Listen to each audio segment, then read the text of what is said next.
لله رب العالمين. فلازم يا جماعة عبادتنا لله عز وجل تكون مبنية على يقين، معرفة. أنا واقف قدام مين؟ ده لازم يكون في استحضار.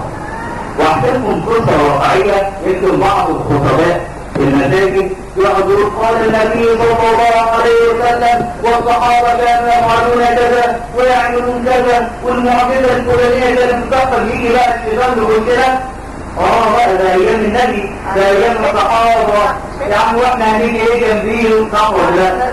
وياخد الشيطان يهبط العزيمه بتاعتك رغم ان انت زي الصحابه لو اخلصت بالله عز وجل.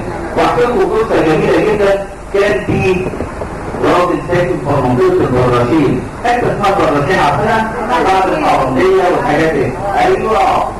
فالراجل ده عنده بنت، البنت دي عندها ألم في قلبها، فدايما تقول يا ابويا انا قلبي وجعني، يا ابويا انا حاسه ان في ألم في القلب واطراف جسمي بتمل وفيها كده يعني تهديده، اعمل ايه؟ فقال لها يا بنت هنعمل ايه؟ الشافي هو ربنا، لكن ربنا فقط امرنا ان احنا ناخد بالايه؟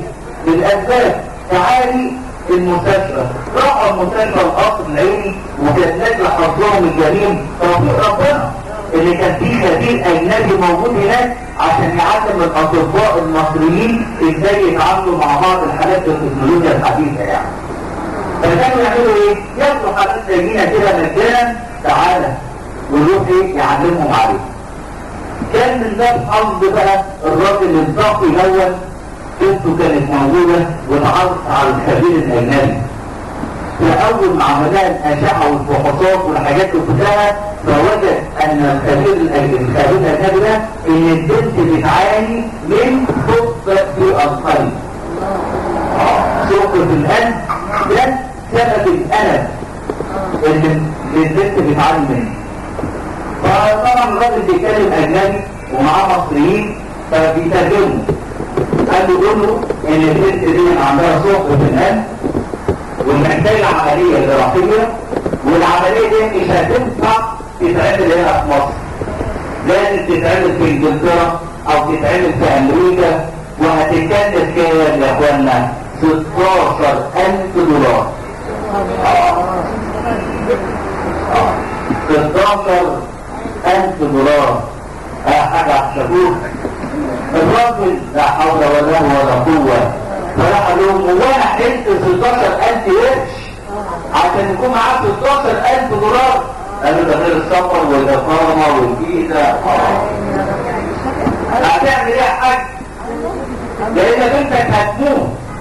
فالراجل في مكانه كده وجد وراح بصيرهم كده قال احنا عندنا رب